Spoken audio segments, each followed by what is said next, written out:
Durham is a diverse and vibrant community rich with innovation, culture, and history. The next half hour is dedicated to Durham living healthy. This program is focused on giving you helpful information to improve our community.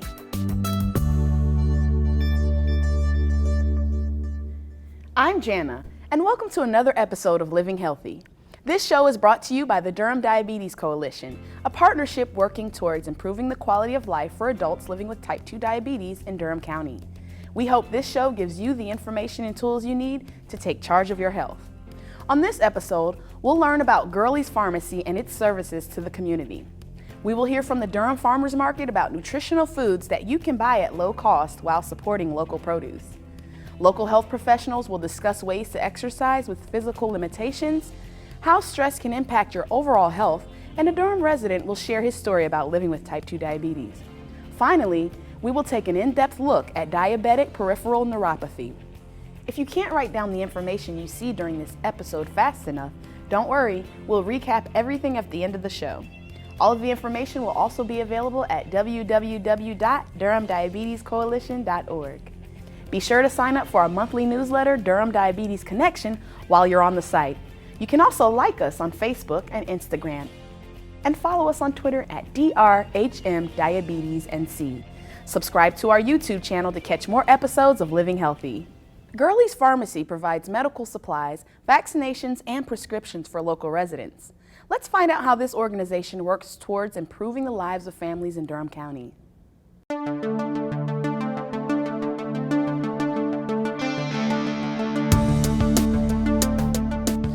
Girlies Pharmacy offers a multitude of services specifically to the local community. We offer free delivery services to the community here in Durham. We have specialty pharmacists that actually will talk about diabetes.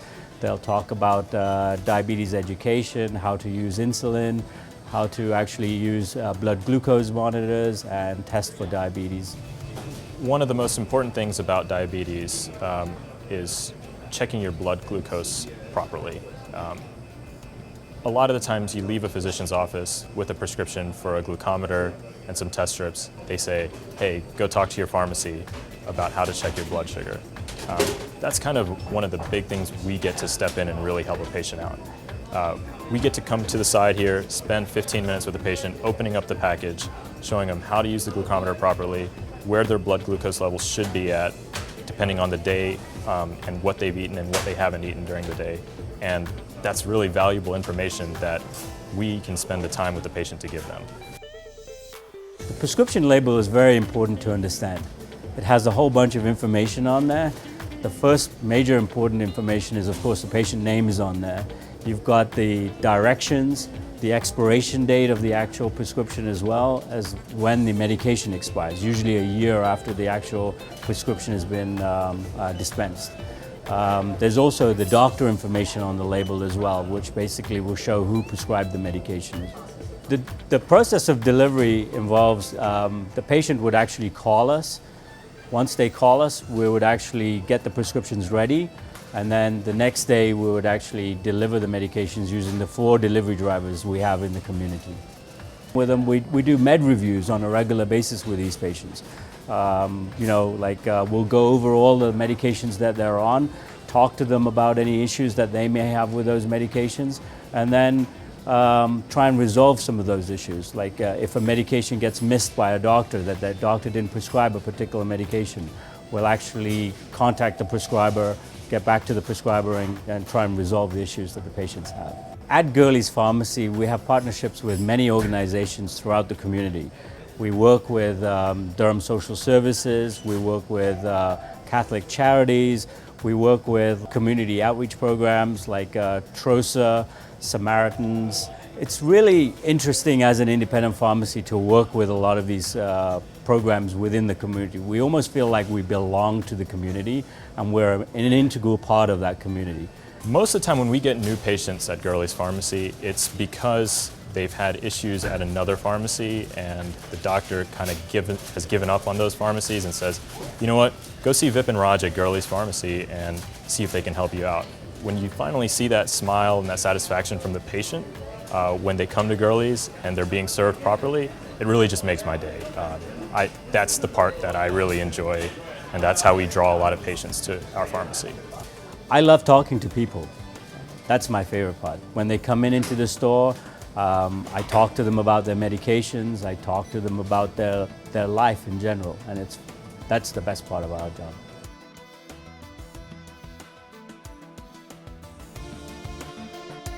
Girlies Pharmacy is at 114 West Main Street in downtown Durham. We're open from 8:30 to 5:30 Monday to Friday and Saturday 9 to 1. To find out more about Girlies Pharmacy, visit the website at girliespharmacy.com. Vip, Raj, and everyone at Girlies Pharmacy is there to help Durham live a healthier life. If you have type 2 diabetes, meal planning can be a challenge, but it doesn't have to be. According to the American Diabetes Association, you should try to fill half your plate with non-starchy vegetables for a healthy meal. Beans, dark green leafy vegetables, citrus fruit, sweet potatoes, berries, tomatoes, whole grains, and nuts are all superfoods that provide key nutrients that assist in maintaining your health. Where can you find these foods? Right here at your local farmers market. Let's talk with Aaron Kaufman of the Durham Farmers Market to find out more about how they help Durham stay healthy.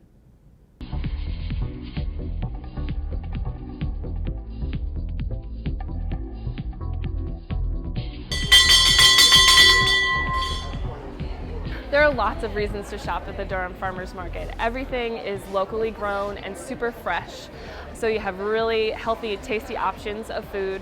It's a social gathering place, so you can come out, talk to farmers, really get to know the people who are growing the food that you're eating. You can absolutely create a whole meal at the Durham Farmers Market, along with all the fresh vegetables that we offer. There's plenty of meat options, so there's beef, pork, chicken, duck, lamb, goat, all kinds of stuff. We have pasta vendors and bakers and people who make preserves and other prepared foods. So you can really make a good, healthy, all-around meal by shopping at the farmers market. The Durham Farmers Market has been in operation since 1999. We're open on Saturday mornings year-round. In the summertime, our hours are 8 a.m. to noon, and in the winter, our hours are 10 a.m. to noon. We're also open on Wednesday afternoons from 3:30 to 6:30 from April to October. In 2014, the Durham Farmers Market started accepting SNAP benefits, and we also created a Double Bucks program. The Double Bucks program helps SNAP recipients to stretch their food dollars a little bit further. So it's a matching program, and we can match SNAP benefits up to $10. What I love about the Durham Farmers Market is, well, I really like to eat. So in particular, strawberry season is my favorite, but I really like talking to farmers about how they grow things and having the opportunity from time to time to visit their farms and see the food that I'm going to be eating growing in the field.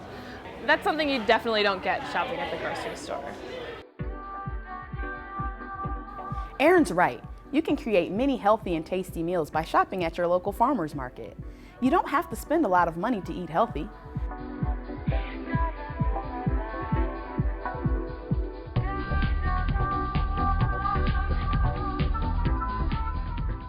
Exercising with physical complications can limit your ability to maximize your workout. You should know there are still ways to get a workout in. Let's get a few tips about exercising with limitations.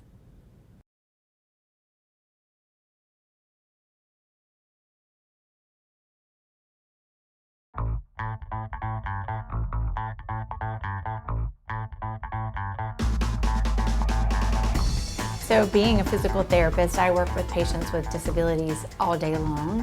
When they're admitted to the hospital, lots of times they're in the bed for several days, they may have been in the ICU, they get quite weak.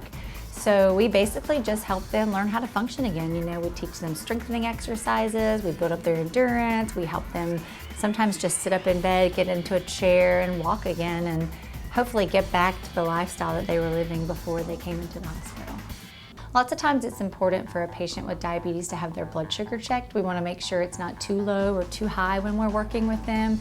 Typically a safe range that we're looking for is anywhere from 100 to 300 for their blood sugar. If it's too low, we like for them to have a snack, preferably some carbohydrates with a little protein before they exercise. Other things I like to take into consideration if their diabetes is more advanced, sometimes it can affect their vision. So I'm going to take that into consideration, especially with their balance and making sure they can see obstacles in their path. Another complication of diabetes that we see a lot is people with peripheral neuropathy or sensation difficulties. So sometimes we just want to make sure they know, to check their feet regularly and to make sure they're not getting sores on them and make sure they have proper footwear and things like that before they exercise. Oh, there are so many ways people can be active with physical limitations. I mean, ideally, you could just get up and walk. Like, it's something simple that people do every day. Walking is a great form of exercise. For those people who are more involved and they're not able to walk, they could, look into going to a physical therapist to teach them some exercises that they can do, such as some basic strengthening exercises with weights or TheraBands. There are stationary bikes that they can ride. If somebody's in a wheelchair, they can simply propel their wheelchair, working on their arms and their legs and building up their strength. I recommend anybody with a disability to see a doctor or a physical therapist first before starting an exercise program. But once they're cleared to do that, there are a lot of different ways we can find for people to build up their strength and their endurance, even with the limitations that they have. Exercise has so many different benefits. It can help you sleep better. If you're diabetic, it can help decrease your blood sugar. It helps your energy, it helps your mood, it improves your circulation, it helps prevent heart disease. So having a disability is no excuse not to exercise. For me, it's an even better reason to exercise, to keep your physical functioning at a level so that you're not going to decline later on. So as far as how much activity you should get each week, the Center for Disease Control and Prevention recommends 150 minutes of exercise a week, which is about 2.5 hours. If you were asking me personally, I would say to do as much as you can tolerate. What I tell my patients is, if you can't do that much right away, then gradually work yourself up to that point that you can do that much. So start with walking down your hall and back, a few times a day, gradually work it up to going to your mailbox and back, then work it up to going down the street to the stop sign and back, and eventually you're able to walk around the block and you're able to do that amount of exercise. So if I have a patient that comes to me and they haven't seen their doctor, I always recommend that they do see their doctor before they start an exercise program. It's really important that they get a thorough evaluation of exactly what's going on inside their body, because there's a lot of tests that doctors can do that I as a physical therapist do not do. And I want to know what I'm working with, and I want the patient to know what they're working with. I want to make sure that we are safe and that we're working within parameters that we're allowed to work within, and then that we're not going to do more damage to the patient by doing some moderate or vigorous exercise. One of the reasons I love being a physical therapist is that I am helping people every day. The first time they see my face, they may go, "Oh gosh, no, not you," because they know I'm going to make them get up and I'm going to make them work. When I see a patient go from being on a ventilator in the bed and bedridden for days to then walking out of the hospital, it gives me such a great sense of pleasure. And I just love eventually when they come back and they didn't want me to come because they hated me, to come back and say thank you. Thank you for all that you did to help me. It really makes my day. So if people want to find out more information about Duke and the physical therapy department, there's a website, www.dukemedicine.org. And specifically for the physical therapy division and occupational therapy division, the website is ptot.duhs.duke.edu.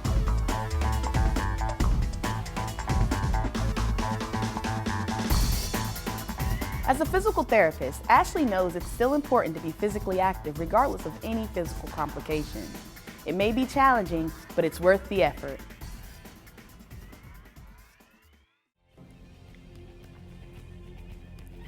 We've just about reached the halfway mark of the show. We've already discussed Girlies Pharmacy community efforts, the Durham Farmers Market, and how to remain active with physical limitations. In the second half of the show, we will look at how stress plays a part in your overall health, hear a story of a community member living with type 2 diabetes, and learn about peripheral neuropathy. Remember, if you can't write down the information you see during this episode fast enough, don't worry, we'll recap everything at the end of the show. All of the information will also be available at www.durhamdiabetescoalition.org. Be sure to sign up for our monthly newsletter, Durham Diabetes Connection, while you're on the site. You can also like us on Facebook and follow us on Twitter and Instagram at DRHM Diabetes NC. Subscribe to our YouTube channel to catch more episodes of Living Healthy. Stress in life is inevitable. Whether it's work-related or personal, stress can really take a toll on your mental and physical health. Let's hear from Duke Integrative Medicine on its approach for reducing stress.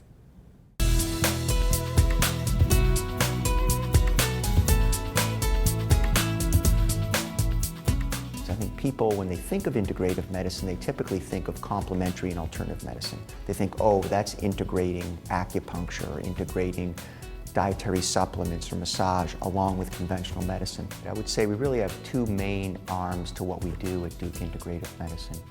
One would be our clinical side, and we have a primary care practice where we have Duke primary care physicians that are also fellowship trained in integrative medicine, so they provide that more holistic, whole person approach to care. If we use diabetes as an example, our primary care docs are going to manage that diabetes like any other primary care doc. They're going to order the right tests, and they're going to put people on medications if that's needed and whatnot.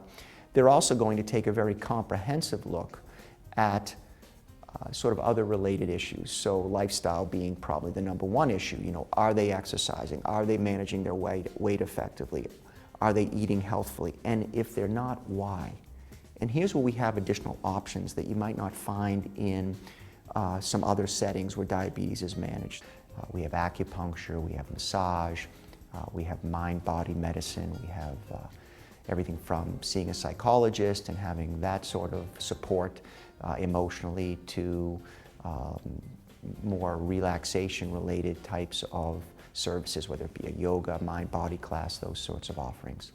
So it's interesting when you look at the sort of impact of stress as it relates to diabetes, and you know, there is this connection, this sort of concern that poorly managed stress does put people at increased risk for diabetes. There's been some interesting data and research looking at that. But I think also if you look at the physiologic response, certainly to chronic stress and effects on cortisol and ultimately on glucose levels, and you know, there's probably a direct physiologic relationship between elevated stress and elevations in glucose and things of that nature, as well as sort of the indirect, meaning I'm stressed, so I'm eating more, or I'm stressed, so I'm not getting to the gym and I'm putting weight on. You know, those sorts of things also impact on our ability to either avoid diabetes or to manage diabetes effectively. Whether you have diabetes or have a family history and want to avoid diabetes, you know, looking at all these issues and being proactive is really critical. And we do really want to take this very comprehensive look. And so one of the things that I know I'm very interested in, I think really is a part of integrative health, is how can we help people to sort of prevent disease, deal with the disease that they may have, ultimately optimize that vitality, and have the best sense of well-being that they can have for themselves.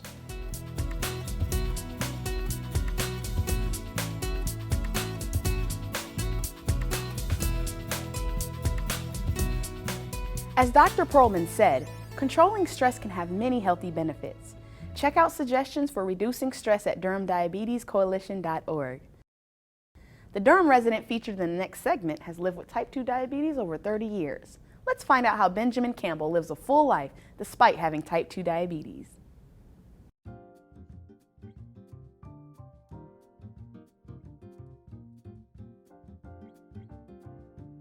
My name is Benjamin Campbell, and I've been a Durham resident 20 years. I'm retired, and I also work with handicapped kids a couple of days a week, and I have a picture framing business I do on the side. I'm most passionate about my grandkids and my picture framing. I have type 2 diabetes since 1982. I take my medication, I exercise, watch what I eat, and that keeps my diabetes under control. My mother had it, my father had it, my mother's parents had it, her sisters had it, and her brothers, and it's just something that came down through the line. And so like right now, my kids is not affected by it, but my sisters and brothers all had it. And I tell people today it's a serious disease, and you have to be careful. take your medicine, do what the doctor say, and don't go around and tell nobody that you got to call and say you don't have to take the medicine no more, because you will leave here. And I have seen situations like that, where I started out taking martial arts, and I had to stop that because I was winding up in the hospital from broken ribs, toes, fingers. So I stopped that and I went to lifting weights and stuff. And since I moved here, it's been walking in the mall and stuff. Yeah, just do a lot of walking. When I was in the federal government, I was a general lithographer, and it was in printing. And I was always the color, process color. And so when I seen this, the framing and stuff, I say, I'm gonna learn this. And I was doing it in 6 months. In 1996, I started a hobby of picture framing by going into this black greeting card company and seeing all this black artwork framed. I made up in my mind and not to let it slow me down. I want to look the way I look now. So, yeah, so that's what my goal is. Diabetes definitely doesn't stop Benjamin from living his life. The positive attitude he has and his commitment to remaining active has helped him to maintain control of his type 2 diabetes. If you're wondering how you can be as positive as Mr. Campbell because you have neuropathy, then stay tuned. Dr. McNeil gives us an in-depth look at this condition which might be slowing you down.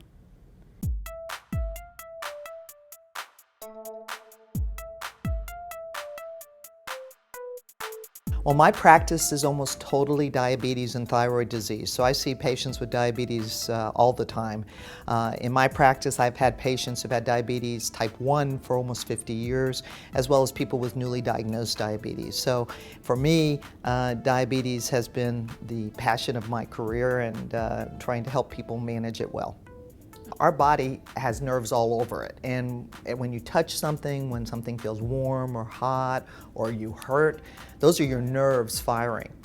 And if you think of a nerve like a spaghetti, string of spaghetti, and around that nerve is Jell-O. And Jell-O can have higher or lower levels of sugar. When your sugar is high, as it is in diabetes, that nerve starts to fire. That spaghetti starts to shake. And it continues to shake for a long time until it gets tired. And then it stops working. And then you don't have feeling anymore. So when we talk about diabetic neuropathy, the first thing I always tell patients is that your blood sugar control matters with diabetic neuropathy. So if you can improve your glucose or sugar control, then many times your neuropathy can get better because you're decreasing that sugar that's making that nerve fire so much. But the problem is that if your blood glucoses remain high for a long period of time, or that environment that that nerve is in is very sweet, if you will, that nerve eventually will die back. And so patients will often say to me, you know, my feet were hurting for a long time, but now they don't hurt. And that's actually progression or movement forward of diabetic neuropathy. Peripheral neuropathy are hands and feet. And when we talk about peripheral neuropathy, that's the most common form of diabetic neuropathy, where the hands become a little bit numb. You sometimes can't feel your coffee cup, or your feet hurt at night and then become numb so that you can't feel the floor when you're standing. Peripheral neuropathy, or stocking glove neuropathy as we call it, is something that we can see with long-standing diabetes, and is something that we want to recognize. Many of our patients, when they come to see us, will see us pull out a little filament called a monofilament. They always think we're getting ready to prick their feet with a needle, but we're really not. It's like a hair. And when you test the feet with this monofilament, that can help us decide if a patient has peripheral neuropathy or not. So the first thing and the most important thing is to fix the blood glucose control. So you really want to try to watch your diet, make sure you exercise, and talk with your health provider about what interventions, whether it's a pill or even in some cases insulin, will help make those blood glucoses better. Not all patients will need insulin. And so insulin is not the treatment for peripheral neuropathy. We have things we can do to help improve the neuropathy. Don't be scared. I think a lot of times when you have symptoms that you don't understand, they can be frightening for you, and you tend to avoid going to your health provider. In this case, get in there, because we know that there are some things that we can do to at least stabilize, if not improve, diabetic peripheral neuropathy. The other thing I would tell patients that they need to be thoughtful about is the way they walk or the way they touch things. So you don't want to be putting your hands on a hot stove if you have peripheral neuropathy. You want to be very thoughtful about what you're doing when you're cooking. When you're walking, if you're unstable, for goodness sakes, get a cane or have someone refer you to physical therapy so you can prevent yourself from falling. So the other reason it's important for patients to be aware of diabetic complications in general is that they need to own their disease. And I feel very strongly, having taken care of patients for a lot of years with this disease, that this is a disease that you can absolutely live with. But you have to be thoughtful, and you have to know the side effects and complications of uncontrolled diabetes, one of them being neuropathy. Keeping your blood sugar levels under control is a good place to address neuropathy. If you have any concerns, then do as Dr. McNeil says and see a doctor. Peripheral neuropathy can be a serious symptom of uncontrolled type 2 diabetes. It's that time again. Our 30 minutes of living healthy are just about over. On this episode, we've learned about Girlies Pharmacy, the Durham Farmers Market, and how to exercise with physical limitations. We've discussed stress at Duke Integrative Medicine and met Benjamin Campbell, a resident living with type 2 diabetes successfully for over 30 years. Finally, we learned more about peripheral neuropathy. For more information on the resources seen in this episode, visit www.durhamdiabetescoalition.org. You can also call us at 919-560-7212. Be sure to sign up for our monthly newsletter, Durham Diabetes Connection, while you're browsing the site. You can also like us on Facebook and Instagram and follow us on Twitter at @DRHMDiabetesNC. Subscribe to our YouTube channel to catch more episodes of Living Healthy.